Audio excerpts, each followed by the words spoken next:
The Gallatin River cuts through Montana with a quiet force, a place where people come for peace and recreation. But on September 21st, 1996, this tranquil landscape became the setting for a deep and disturbing mystery. A 15-year-old girl was found dead in a shallow, muddy swamp, and the official story made no sense. What happens when the authorities, the very people meant to find answers, seem determined to look the other way?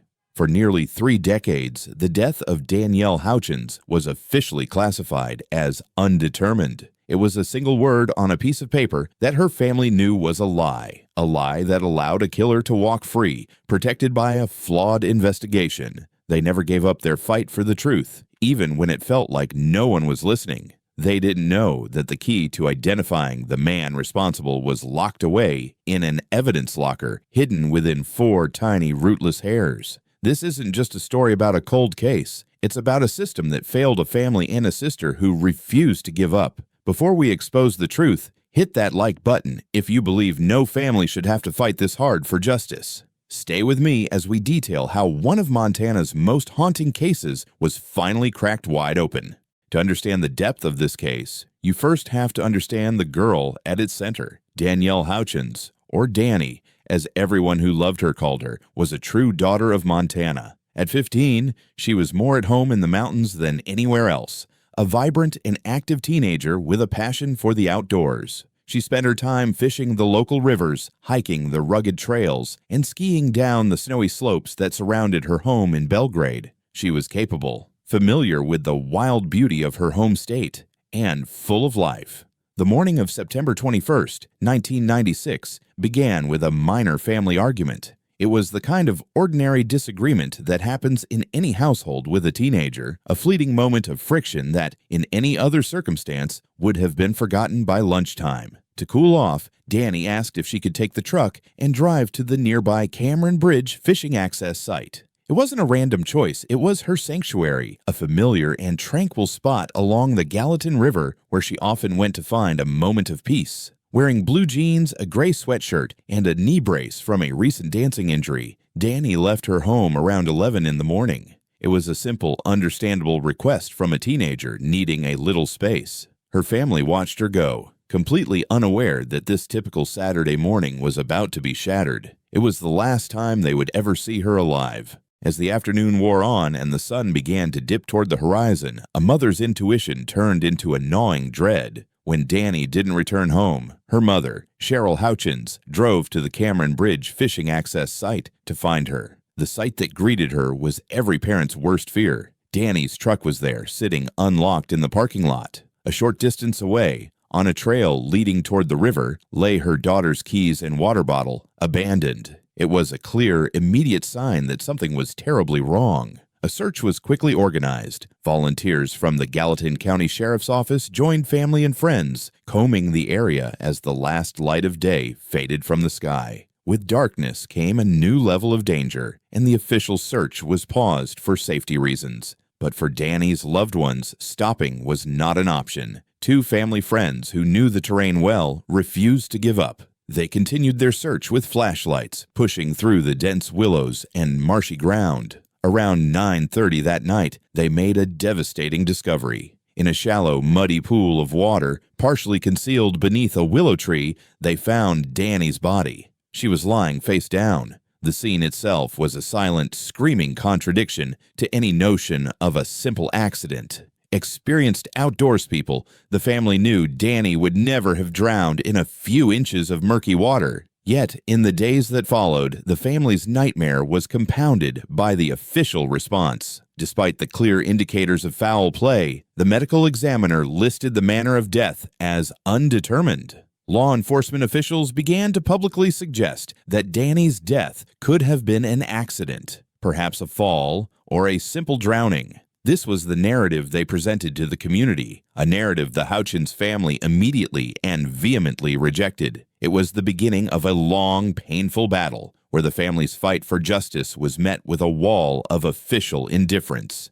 The family's refusal to accept the accident theory was not just based on intuition, it was based on a deep understanding of the outdoors and of Danni herself. What they didn't know was that the autopsy report contained explosive secrets that validated their every fear, secrets that were deliberately withheld from them and the public for years. The examination revealed that Danni had mud and other material in her stomach and airways, a clear indication that she had been forcefully held down in the water. There was bruising on her neck and a recent vaginal laceration pointing directly to a violent sexual assault. Furthermore, investigators found semen and foreign DNA on her clothing. This was not an accident. This was a homicide. Even within the Gallatin County Sheriff's Office, there were those who questioned the official narrative being pushed by then-Sheriff Bill Slaughter. Former Deputy Keith Farquhar later stated that the prevailing attitude seemed to be a desire to just get the case over with, arguing that treating it as an accident felt like giving up on a 15-year-old girl.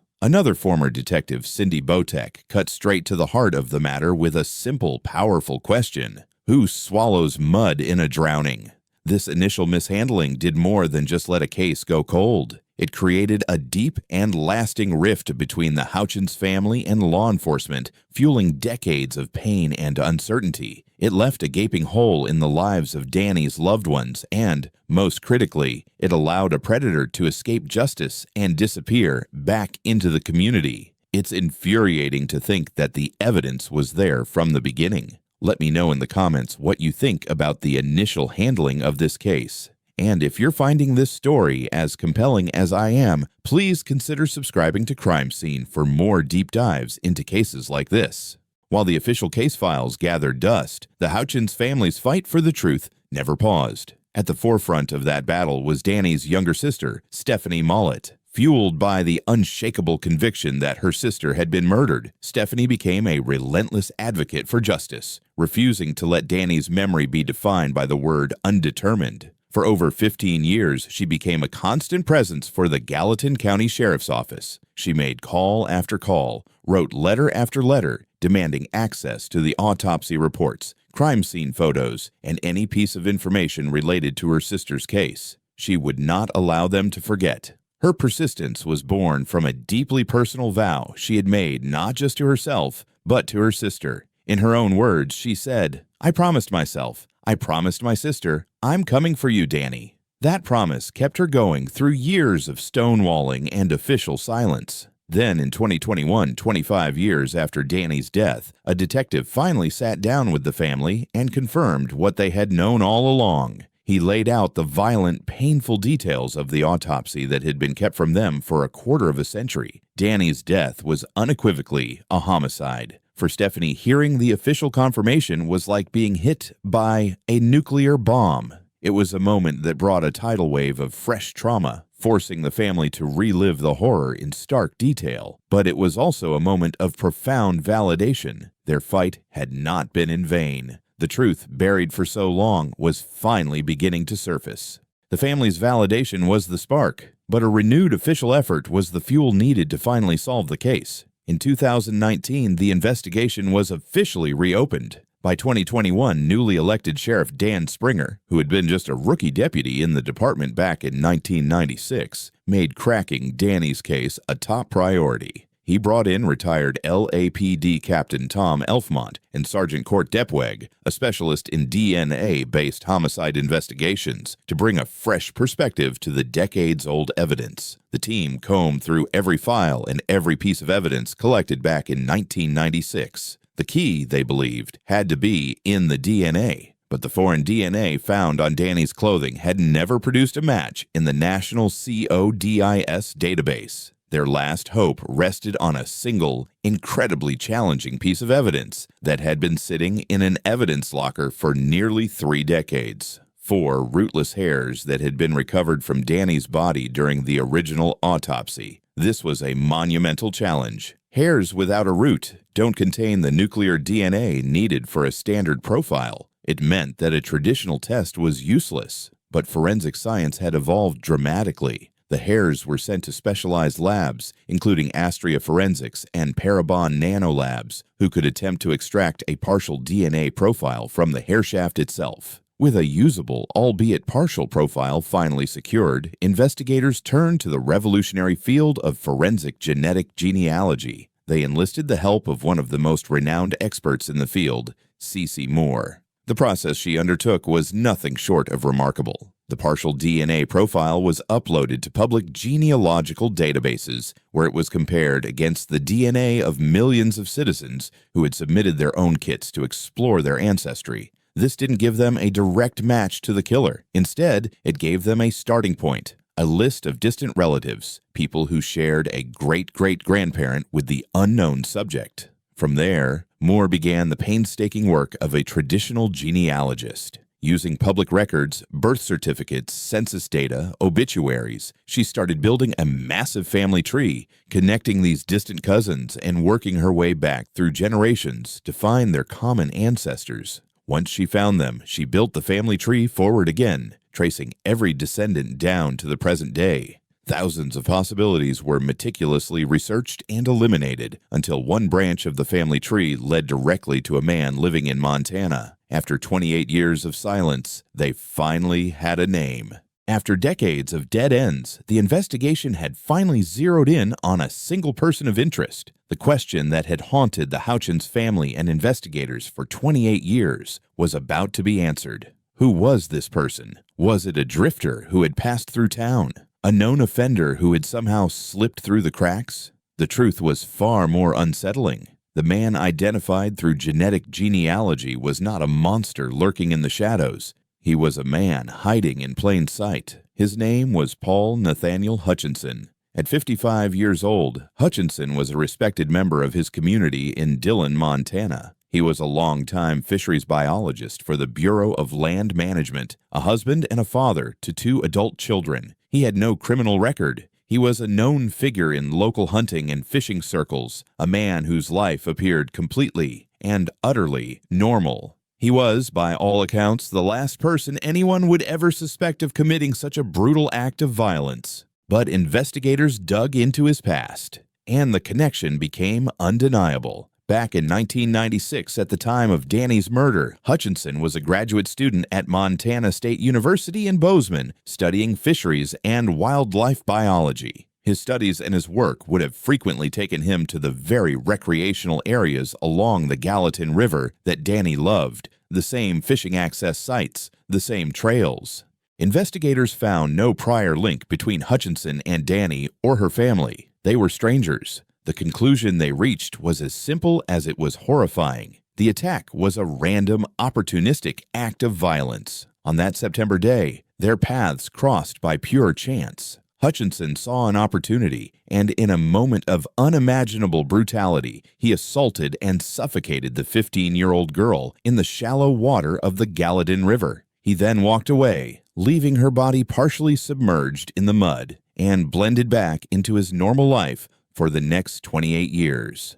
With their suspect identified, investigators had to move carefully. On July 23, 2024, Tom Elfmont and Court Deepweg approached Paul Hutchinson in Dillon. For nearly 2 hours, they questioned him about his connection to the events of September 21, 1996. They didn't have to wait for a DNA test to see the truth. Hutchinson's body betrayed the secret he had kept for 28 years. During the interview, he displayed extreme and undeniable signs of guilt. He began sweating profusely, his behavior grew erratic, and he even started injuring himself in his nervousness. The calm, respectable biologist persona crumbled under the weight of their questions, revealing the panicked man underneath. The investigators left that interview knowing they had found their killer. They would not get the chance to arrest him. Less than 12 hours later, in the early morning of July 24th, Hutchinson made a call to emergency services and then hung up. When deputies were dispatched to his location, they found him dead from a self-inflicted gunshot wound. It was not a tragedy, it was a final, unspoken confession. Rather than face a jury and be held accountable for what he did to a 15-year-old girl, he chose a coward's way out. As Sheriff Springer would later note, Hutchinson's actions served as a confession before the lab results even came back. And those lab results were definitive. A posthumous DNA sample was taken from Hutchinson's body and compared to the foreign DNA that had been found on Danni's body all those years ago. The result was a 100% match. His guilt was no longer a theory built on genealogy and a guilty conscience. It was an undeniable scientific fact. The identification of Paul Hutchinson brought an end to a 28-year mystery, but the closure it provided is complex and painful. At a press conference, Stephanie Mollet expressed relief that her sister's killer finally had a name, but also a profound and justified anger that he would never have to face a jury for his crimes. In a powerful statement, she urged the community to never forget what happened, saying, "Montanans, Danielle's story should anger you, should make you think about your mothers, your sisters, your wives, and your daughters." The revelation also sent a shockwave through Hutchinson's own family, who had no idea about the dark secret he carried. His wife expressed complete shock and heartbreak for the Houchins family, a sentiment that underscores the devastating impact of his hidden life. While the case is officially closed, the story stands as a stark reminder of the long shadow cast by a single act of violence. But in the end, this story is not about the man who took a life. It is about the life that was taken and the unwavering love that refused to let her be forgotten. It is a testament to the power of forensic science, the persistence of dedicated investigators, and most of all, the unbreakable promise of a sister who fought for nearly 3 decades to bring justice to Danni. Danielle Houchins was not just a headline. She was a daughter and a sister whose life was stolen. Her family's fight for 28 years is a testament to their love. Thank you for joining me on Crime Scene today. Please share this video to keep Danni's story alive. Subscribe for more, and we'll see you in the next investigation.